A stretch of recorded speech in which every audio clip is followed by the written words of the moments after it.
The purple lights on the scanner blinked faster as the alien ship drifted through space. Commander Veltar pressed his three-fingered hand against the control panel and watched the strange readings from the small blue planet below. His green skin turned darker when he got worried, and right now he looked almost black. "Sir, these energy patterns make no sense," said Officer Nix from her station. Her tentacles moved quickly over the controls as more data came in. "The humans down there are showing massive combat activity every single day." Veltar moved closer to look at the screen. Numbers and charts filled the display, showing heart rates, stress levels, and movement patterns from the planet Earth. Everything pointed to one thing: these humans were always fighting. "Look at this data from their morning hours," Nix continued. Thousands of young humans gather in large open areas. Their heart rates spike to combat levels. They separate into opposing groups and engage in what appears to be territorial warfare. The commander studied the readings. Blood pressure high, adrenaline pumping, aggressive vocal patterns, all signs of military conflict. But something felt wrong. There were no energy weapons firing, no explosions, no death readings. "What kind of warriors are these?" Veltar asked his crew. "They fight constantly but never seem to die." Dr. Zeth, the ship's expert on alien behavior, floated over in his hover chair. His large brain pulsed behind transparent skin as he thought. Perhaps they have advanced healing technology. Or maybe they use non-lethal combat methods for training purposes. The main screen showed a live feed from Earth. Hundreds of small humans were running around a large grass field. They moved in organized patterns, shouting what sounded like battle cries. Some carried long sticks that they swung at a small white sphere. Others wore protective gear that looked like primitive armor. "They start training their warriors very young," observed Nix. "Even their smallest offspring participate in these combat exercises." Veltar had been a military commander for 30 Earth years. He had seen many species and their fighting methods. The Krell used energy blades. The morphs could change shape to confuse enemies. The stone people just smashed things with their rock-hard fists, but humans were different. They seemed to fight for fun. "Run a deeper scan on their weapons," Veltar ordered. "I want to know what kind of technology they're using." The results came back quickly. The humans carried primitive projectile launchers that shot harmless liquid. They used small round objects that bounced when thrown. Their armor was made of thin fabric that provided no real protection. "Sir, I think these might be ceremonial weapons," reported the weapons expert, a tall, thin alien named Kreese. "They appeared designed to cause no permanent damage." This confused Veltar even more.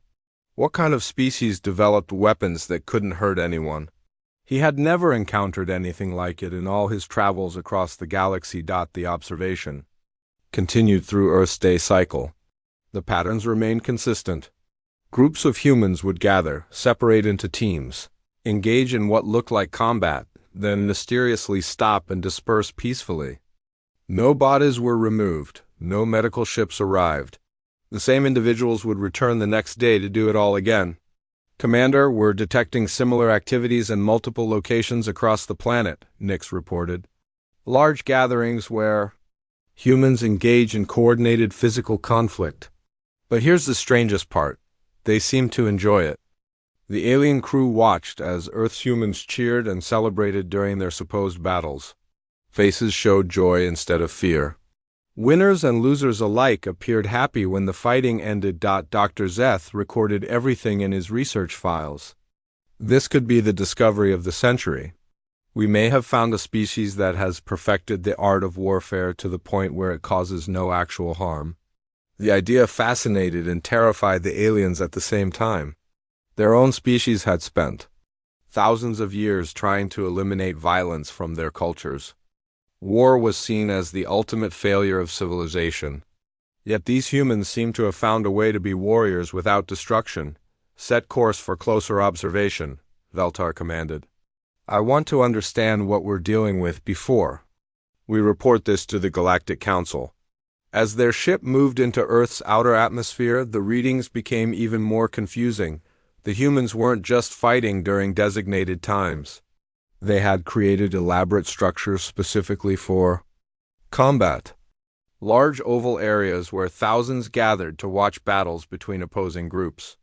Massive indoor facilities where warriors engaged in various forms of conflict using different rules and equipment. "Sir, we're picking up their communications," said the ship's translator. "But the language patterns are contradictory." The aliens listened to human radio and television broadcasts. Words like game, play, and fun were mixed in with combat terminology like attack, defense, and victory. The translation systems couldn't make sense of it. "They call their battles games and their warriors players," the translator reported, "but the physical and emotional intensity matches genuine combat situations." Veltar stared at the data streams floating across his screens. Heart rates that would indicate life or death struggles. Stress hormones at levels seen only in real warfare. Strategic thinking and tactical coordination that rivaled the best military units in the galaxy. Yet somehow, it was all labeled as entertainment. The commander made a decision that would change everything. "Prepare the landing shuttle. We need to see this with our own eyes." His crew looked worried. First contact with an unknown species was always dangerous, especially one that seemed to live for combat. But the mystery of these humans had become too important to ignore. "Sir, what if they see us as enemies?" asked Nix. "If they treat everything as a battle, they might attack us." On sight, Veltar considered this. The humans did seem to turn every activity into some form of conflict. But they also appeared to have rules and limits that prevented real harm. Perhaps they could be reasoned with. "We'll approach during one of their large gatherings," he decided. "If they truly are warriors, they'll respect strength. If they're something else entirely, we need to find out what that is." The alien ship descended toward Earth's surface, heading for a location where thousands of humans were gathering for what their sensors indicated would be the largest battle yet recorded. None of them could have imagined what they were actually about to witness. The morning sun painted long shadows across the human settlement as invisible alien eyes watched from above. Dr. Zeth had been studying the strange bipedal creatures for 3 days now, and each observation made less sense than the last. Through his advanced telescope, he watched a group of young humans arrive at a large flat area marked with white lines. They carried bags full of equipment and wore matching colored clothing like military units. But something was wrong with this picture of organized warfare. "Fascinating," Zeth muttered to himself, adjusting the viewing controls. "They're laughing." The human warriors were indeed laughing as they prepared for what appeared to be another day of combat training.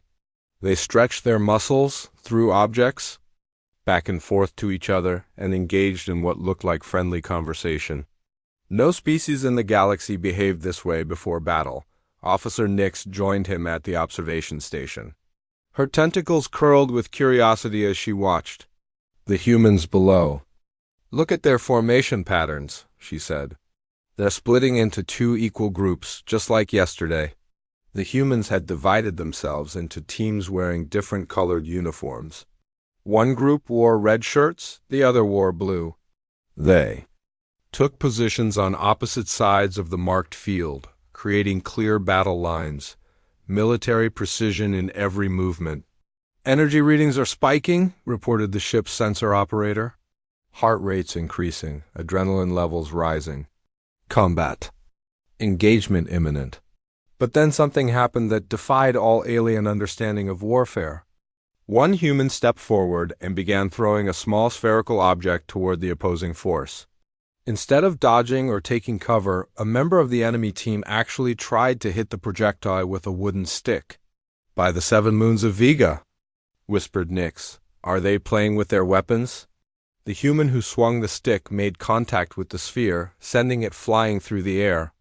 Immediately, all the other warriors on his team began running in a specific pattern while the opposing team scrambled to retrieve the projectile.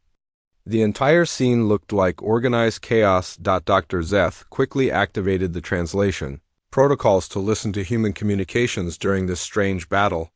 The words coming through made no sense at all. "Safe at second base," one human shouted. "Strike? 3, you're out," called another. Home run! Screamed thousands of voices from nearby structures, where even more humans had gathered to watch the combat. The alien research team tried to decode these battle terms. Safe meant not in danger. Strike suggested an attack. Home implied territory. Run indicated movement. But why would warriors announce their tactical positions to enemies? Perhaps it's psychological warfare, suggested Nix. They're trying to confuse their opponents with meaningless chatter. The observation continued as more humans engaged in similar activities across the planet. In one location, warriors used their feet to move a larger sphere while trying to get it into the enemy's designated area.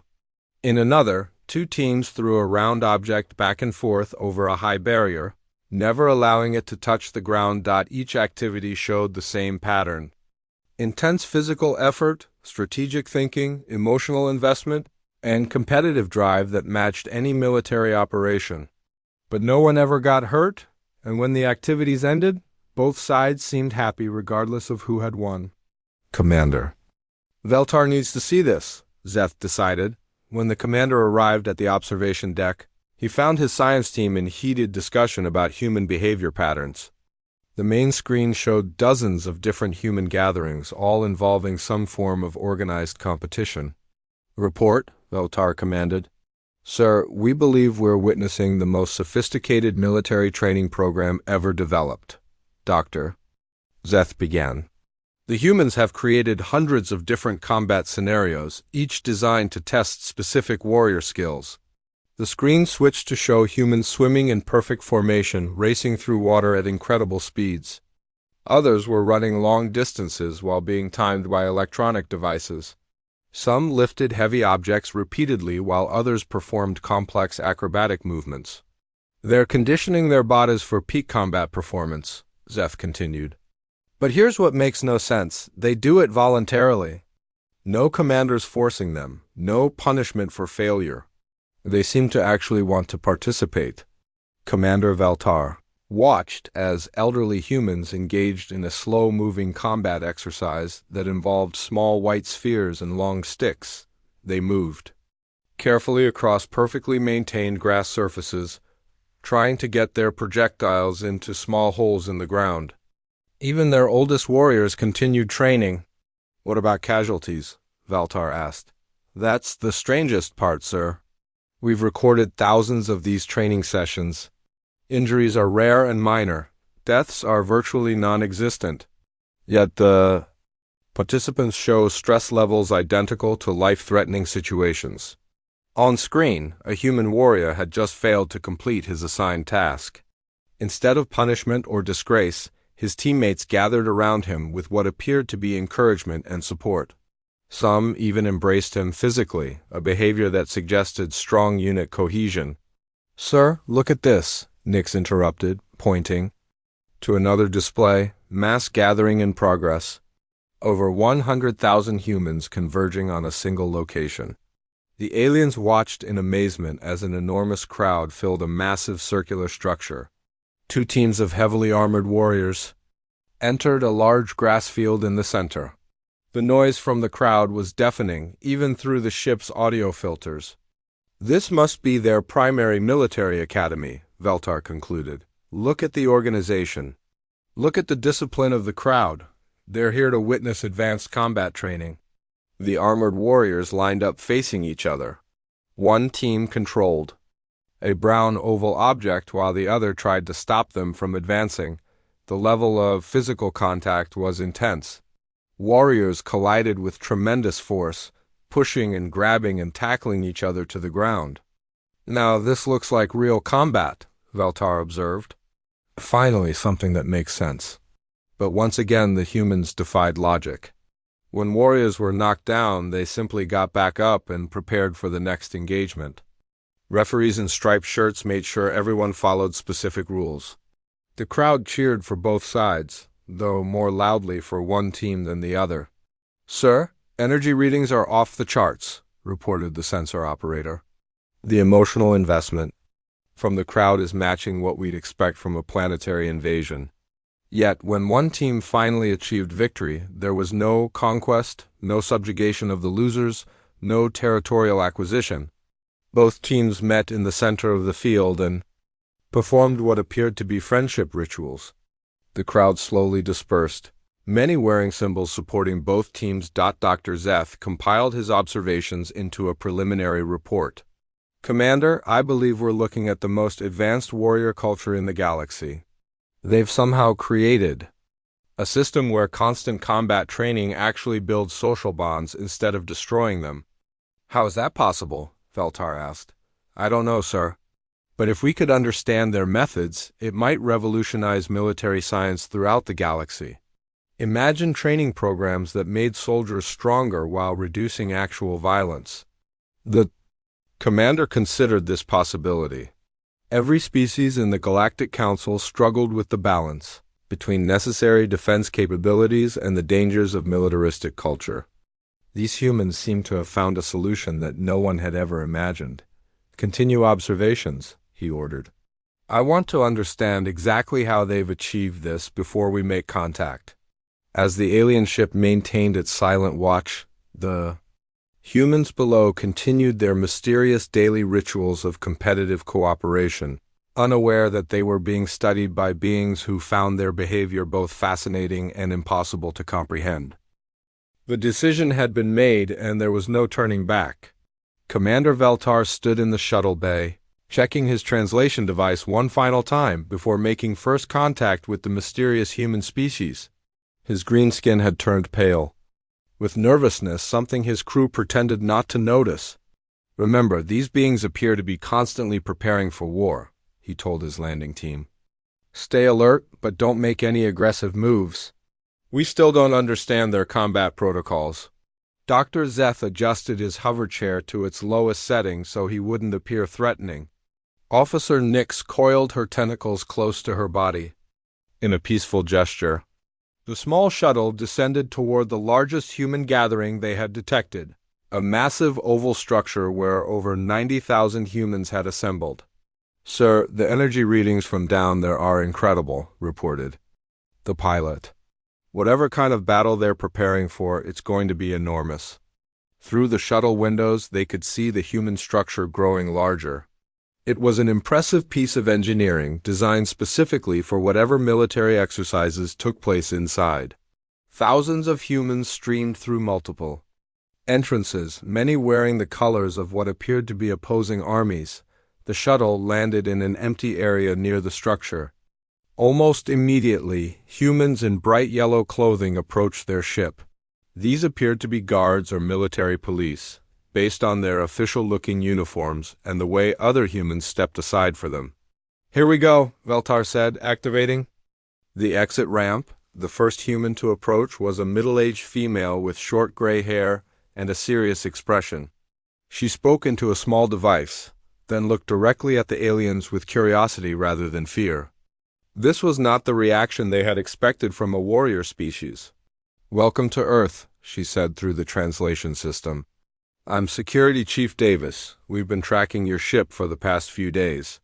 Are you here to observe our championship game? Championship game? The aliens looked at each other in confusion. Was this some kind of military terminology they hadn't encountered before? We are explorers from the Galactic Council, Veltar replied carefully. We came to study your combat training methods. Chief Davis smiled, which the aliens had learned was a positive facial expression among humans. Combat training? Oh, you mean the football game? Well, you picked the perfect day for it. This is the biggest game of the year. She gestured toward the massive structure where the sound of human voices was growing louder. Come on, I'll get you some seats where you can see everything. Fair warning, though, it's going to get pretty intense in there. The aliens followed her through the entrance, past vendors selling food and items with team symbols. Humans of all ages moved in organized streams toward different sections of the structure. Many wore face paint and team colors and carried banners with aggressive slogans like "Crush the Competition" and "Total Domination." Definitely military preparation, Nix whispered to Dr. Zeth. Look at how they're organizing themselves into opposing factions.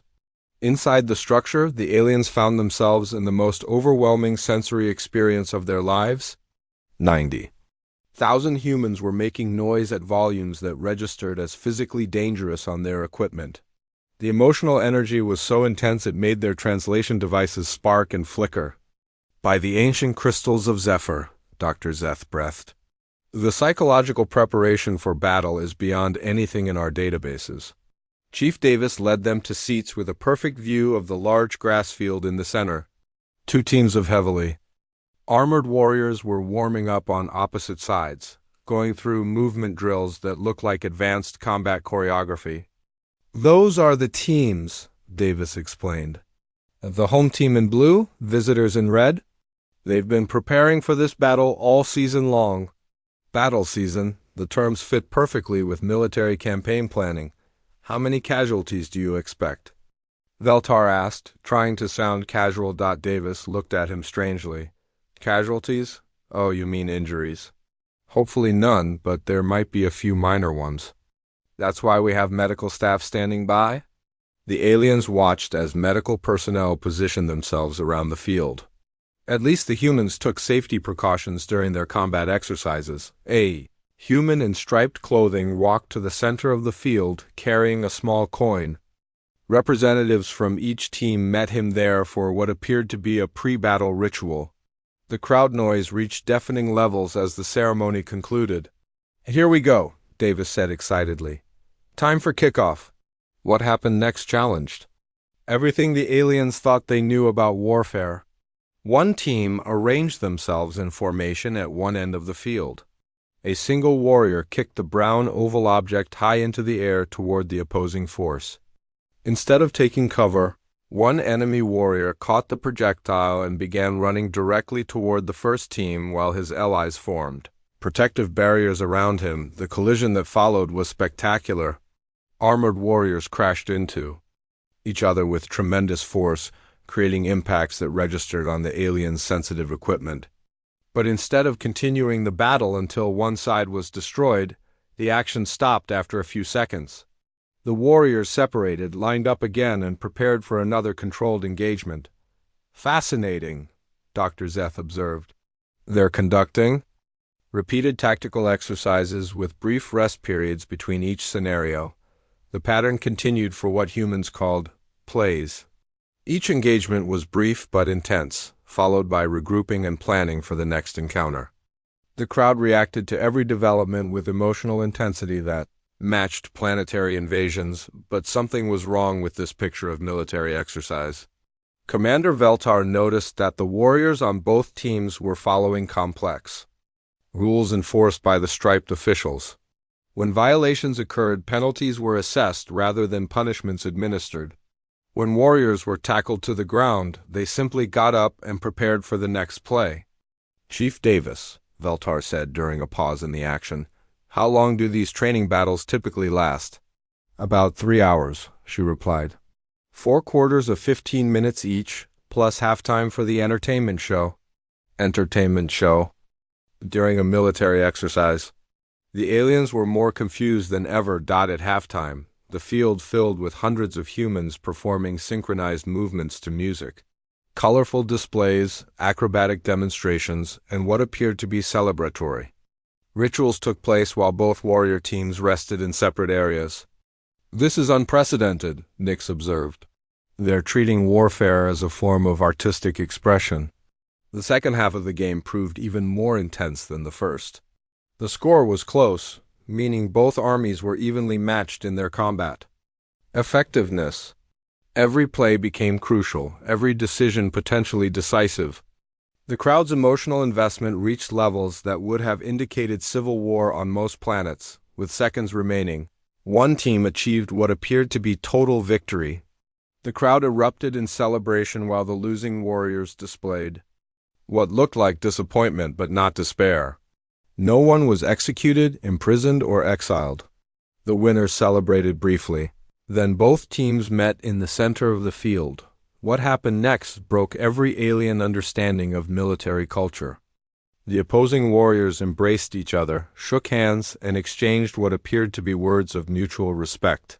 Some even swapped pieces of their armor as friendship tokens. "I don't understand," Veltar said to Chief Davis. "The battle is..." over why aren't there consequences for the losing army. Davis looked at him with genuine confusion. Consequences? It's just a game. They played their best, we played ours, and we won this time. Next season they might beat us. That's what makes it fun. Fun. The word that changed everything. Dr. Zeth's large brain pulsed rapidly as he processed this revelation. Chief Davis, are you saying that this entire event was conducted for enjoyment rather than military preparation? Well, of course, she laughed. What did you think it was? The three aliens stared at each other in complete shock. They had just witnessed the most intense, well-organized, emotionally charged event in their experience, and the humans had done it purely for entertainment. No territorial conquest, no resource acquisition, no political dominance. Just fun. As the crowd began to disperse, many humans approached the aliens with friendly curiosity. Children asked to touch their strange skin. Adults offered to share food and drinks. Everyone seemed happy, even those who had supported the losing team. Commander, Dr. Zeth said quietly, I think we need to completely revise our understanding of human nature.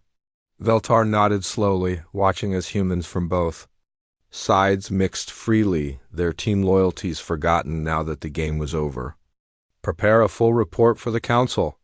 I have a feeling this is going to change everything we know about intelligent species development. The shuttle lifted off as the sun set over the human city, carrying three very confused aliens back to their ship, where they would spend the next several days trying to explain to their crew how an entire species had turned warfare into entertainment and somehow made it work better than actual military training ever could. 3 days of analysis had left the alien research team more baffled than when they started. Dr. Zeth floated in front of a massive data wall covered with charts, graphs, and video recordings from dozens of human activities. His oversized brain pulsed with the strain of trying to understand what they had discovered. Show me the swimming data again, he requested from his assistant, the main screen filled with footage of humans moving through water at remarkable speeds.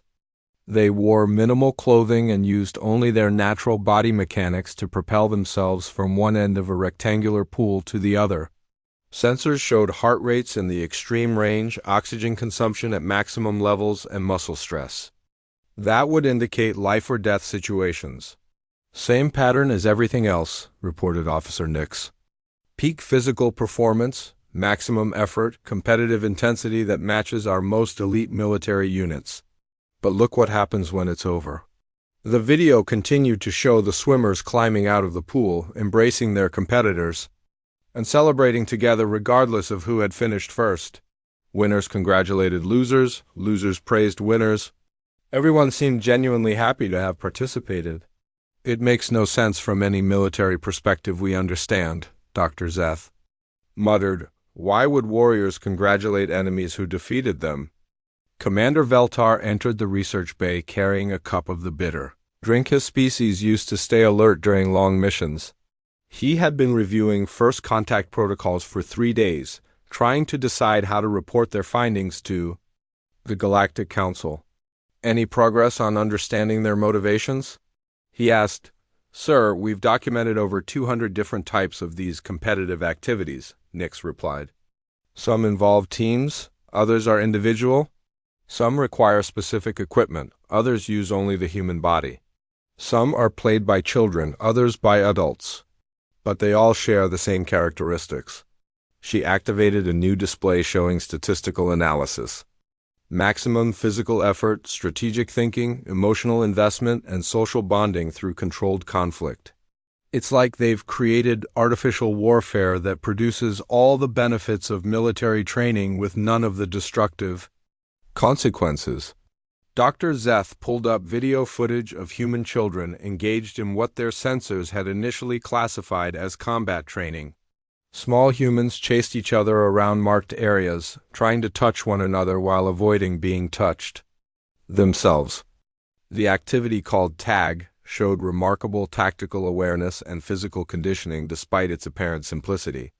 Look at the skill development, he pointed out. These young ones are learning speed, agility, spatial awareness, and group dynamics, all essential military skills. But they're learning them through play. The concept of play had emerged as central to understanding human behavior. Through careful observation and translation work, the aliens had begun to grasp that. Humans engaged in competitive activities not to prepare for war, but simply because they enjoyed the experience. The implications are staggering, Veltar said, reviewing the data summaries. Every other species in the galaxy has struggled to balance the need for defense capabilities with the dangers of military culture. These humans have solved that problem by turning competition into entertainment. A new transmission from the planet's surface interrupted their discussion. They had been monitoring human communications to better understand the cultural context of their activities. Today's intercept was from something called a sports broadcast. We take you now to the tennis championship, where two of the world's greatest athletes are locked in an epic battle.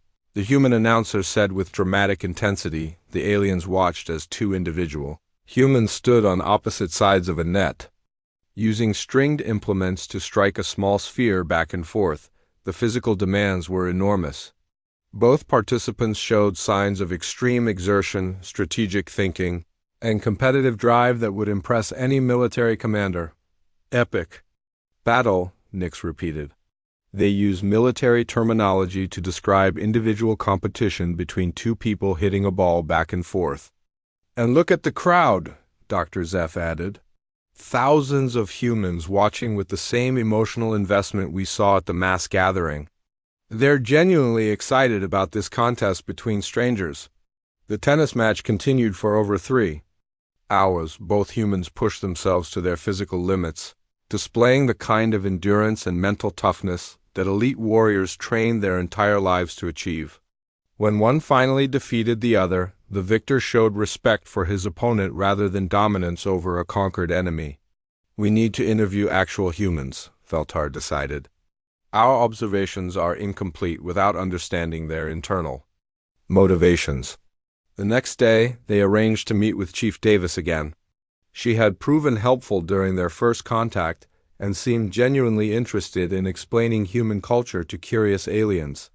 This time they met at a smaller venue where local humans engaged in various recreational activities. Chief Davis, Dr. Zeth began carefully, we're trying to understand why your species engages in so many competitive activities. In our experience, competition leads to conflict and social instability. Davis smiled and gestured toward a group of humans playing something called basketball. For us, competition brings people together. Look at those guys. They're from different backgrounds, different ages. Some are strangers who just met today. But put them on a court with a ball, and they become a team. The aliens observed the basketball players working together with remarkable coordination.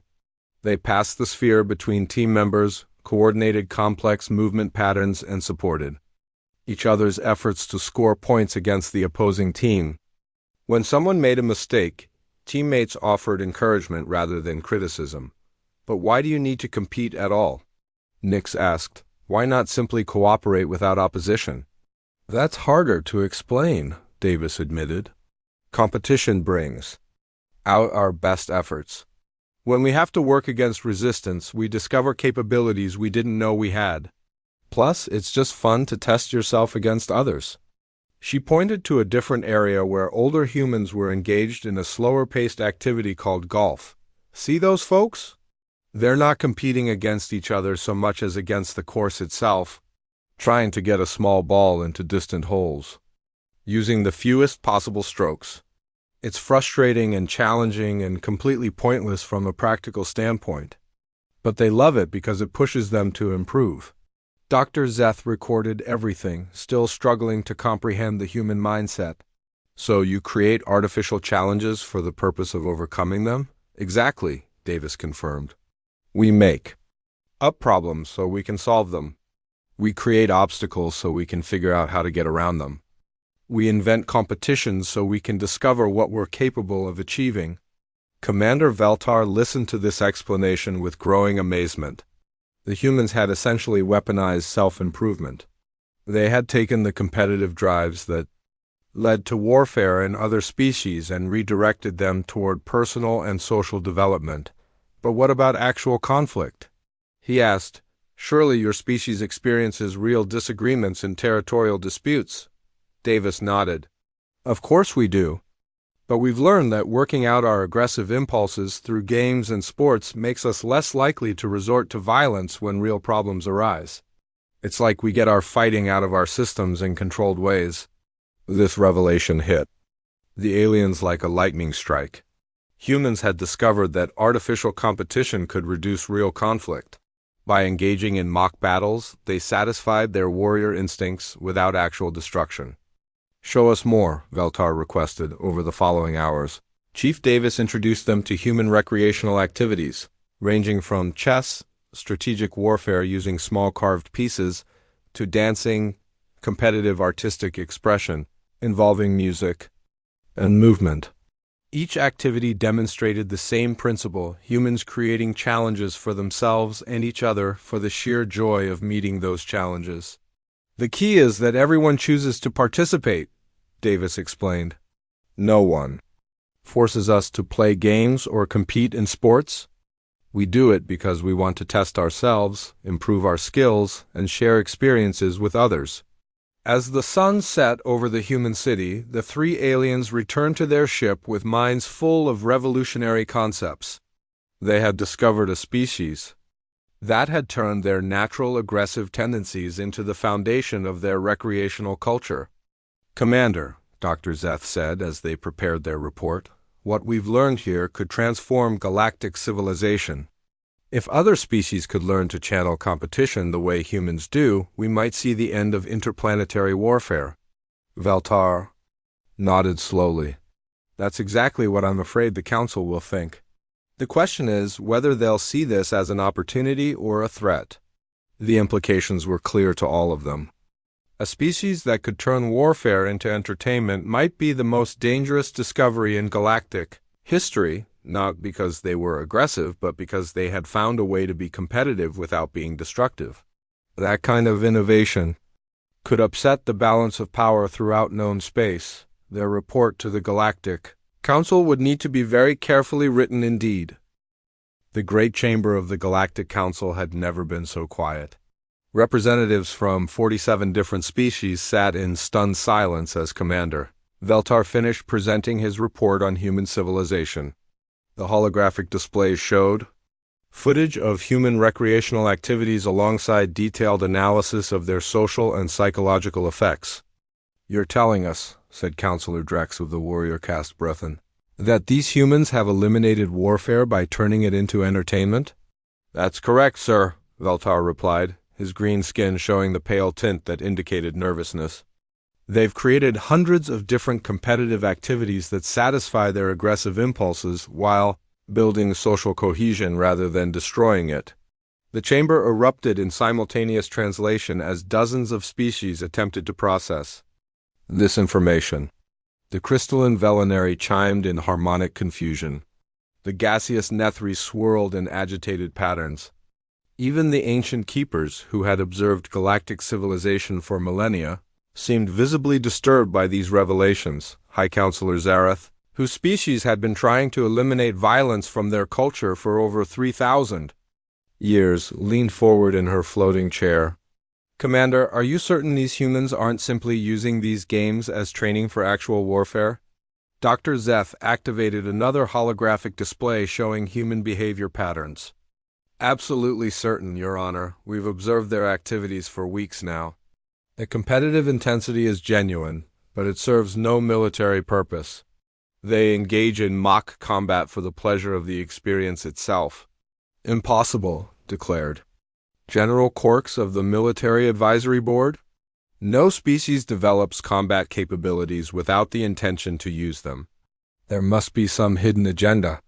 With respect, General, Veltar interrupted, we thought the same thing initially. But the evidence is overwhelming. Humans have created artificial conflicts specifically designed to avoid real harm while maximizing the benefits of competitive experience. The council chamber's main display showed footage of a human marathon where thousands of participants push themselves to extreme physical limits for no reward other than personal satisfaction and social recognition. The aliens watched in fascination as humans who had never met before encouraged each other during the grueling race. "Look at their faces," Officer Nix added from her position at the data console. "They're experiencing genuine joy while suffering. Voluntary hardship. It's completely contrary to every behavioral model we have for intelligent species." Counselor Thep of the merchant-oriented Quidians raised a tentacle. "What about resource allocation? Surely they must compete for territory. Food or energy sources?"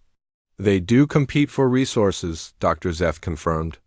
"But they've separated the competition from their recreational activities. They can engage in intense economic rivalry during business hours, then play cooperative games together in the evening. The artificial competition actually reduces tensions in real-world disputes." This statement caused another wave of confused chatter throughout the chamber. The concept of voluntary competition separate from survival needs was unprecedented in galactic civilization. "Show them the children," Veltar requested. The main display switched to footage of young humans engaged in various playground activities. Small children chased each other in games of tag, built competing structures in sandboxes, and organized themselves into teams for simple ball games. What struck the alien observers was the complete absence of adult supervision or enforcement. "These juvenile humans organize competitive activities themselves," Nix explained. "No authority figures forcing participation, no punishment for losing. They create rules, enforce them mutually, and modify them as needed to keep the experience enjoyable for everyone." The elderly keeper named Velmuth spoke for the first time in the session. His species had been observing galactic civilization since before most others had achieved space travel. "In all our recorded history, we have never encountered a species that voluntarily engages in conflict for pure enjoyment. This represents a fundamental shift in our understanding of intelligent behavior." "The implications are staggering," added Counselor Zarath. "If humans can teach other species these methods, we might be looking at the end of interstellar warfare as we know it." General Cork stood abruptly, his armored exoskeleton clanking. "Oh, we might be looking at the most dangerous species ever discovered. Think about it. They've perfected the art of competition to the point where they can engage in mock warfare without losing their edge. What happens when they decide to apply those skills to real conflict?" This observation sent a chill through the chamber. Several species had already begun calculating the military implications of a culture that treated combat as entertainment. If humans could maintain warrior-level conditioning and tactical thinking through recreational activities, they would be formidable opponents in any real conflict. "Actually, General, our observations suggest the opposite," Veltar said carefully. "The humans we've studied show remarkable cooperation and peaceful conflict resolution precisely because they have outlets for their competitive drives. Their artificial competition seems to reduce rather than increase their likelihood of engaging in actual warfare." Dr. Zeth brought up new data showing human diplomatic and international relations. Earth has multiple political divisions, but actual armed conflicts have been decreasing over time as their recreational competitive culture has expanded. They appear to be resolving more disputes through negotiation and compromise. "That could be temporary," General Corks argued. "What happens when they expand into space and encounter resource competition on a galactic scale?" The question hung in the air like a toxic cloud. The Galactic Council had maintained peace through careful resource allocation and strict territorial agreements. The introduction of a species that treated competition as entertainment could disrupt the delicate balance that had prevented major wars for centuries. High Counselor Zarath called for order as the debate grew more heated. "We need to consider our options carefully. Commander Veltar, what is your recommendation regarding future contact with these humans?" Veltar had been dreading this moment. His observations had convinced him that humans represented something unprecedented and potentially revolutionary for galactic civilization. But he also understood the concerns about introducing such a disruptive influence. "Honorable counselors, I believe we should establish formal diplomatic relations with Earth, not because they pose a military threat, but because they may hold the key to solving problems that have plagued galactic civilization for millennia. Explain, Zareth requested. Every species in this chamber has struggled with the balance between maintaining defense capabilities and preventing militaristic culture from destroying their society. The humans have solved this problem completely. They found a way to be warriors and peacemakers simultaneously. The chamber fell silent as the implications sank in. The Bruthen had nearly destroyed themselves through constant warfare, before developing meditation techniques to suppress their aggressive instincts. The Velinari had split into multiple subspecies due to territorial conflicts. Even the peaceful Quidians maintained expensive military forces they hoped never to use. If humans could teach us their methods, Veltar continued, we might see the development of truly peaceful warrior cultures throughout the galaxy. Species that could defend themselves if necessary, but would prefer to compete through games and sports rather than actual conflict. Dr. Zeth added supporting data to the presentation. Our analysis suggests that human-style recreational competition could be adapted for most species. The basic principles appear to be universal: voluntary participation, agreed-upon rules, mutual respect for opponents, and separation of artificial competition from real-world disputes. Counselor Thep leaned forward with interest. Could this reduce trade conflicts? If species could compete through games rather than economic warfare, it might stabilize galactic commerce. That's exactly what we're suggesting, Nix confirmed. Humans regularly engage in intense business competition, then play cooperative games together afterward. They've learned to separate different types of rivalry. The debate continued for hours as representatives from different species tried to imagine how human-style competition might work in their own cultures. Some were intrigued by the possibilities. Others remained skeptical about introducing such radical concepts to established civilizations. Finally, High Counselor Zareth called for a preliminary vote. All in favor of establishing formal diplomatic contact with Earth to study their competitive recreational culture? The result was closer than Veltar had expected. 26 species voted in favor, 18 opposed, and 3 abstained. Enough to authorize contact, but with significant opposition that would need to be addressed. Very well, Zareth announced. Commander Veltar, you will lead a formal diplomatic mission to Earth. Your objectives are to establish peaceful relations and to study human recreational competition methods for potential adaptation by other species. As the council session ended, Veltar felt both excitement and apprehension about the mission ahead. They were about to introduce humanity to galactic civilization, but, more importantly, they were about to introduce galactic civilization to the radical concept that competition could be fun rather than destructive. The long journey back to Earth gave the alien crew time to prepare for what might be the most important first contact in galactic history. They weren't just meeting a new species, they were potentially learning from teachers who had solved one of the oldest problems faced by intelligent life. When Earth came into view on their main screen, Commander Veltar made a decision that would change everything. Instead of conducting formal diplomatic protocols, he sent a simple message to the planet below. This is Commander Veltar of the Galactic Council. We'd like to learn how to play your games. The response from Earth was immediate and enthusiastic. Welcome to Earth, Commander. We'd love to teach you. What would you like to learn first? And so began the most unusual diplomatic mission in galactic history, as representatives from advanced alien civilizations came to Earth not to conquer or study warfare, but to learn how to have fun while competing. The humans, delighted to share their favorite activities with curious visitors, opened their stadiums, playgrounds, and recreational facilities to beings from across the galaxy. Within months, the first intergalactic games were being planned, featuring both human sports and adapted versions suitable for different alien physiologies. Competition had finally become what humans had always known it could be, a source of joy, friendship, and mutual understanding rather than conflict and destruction. The age of recreational diplomacy had begun,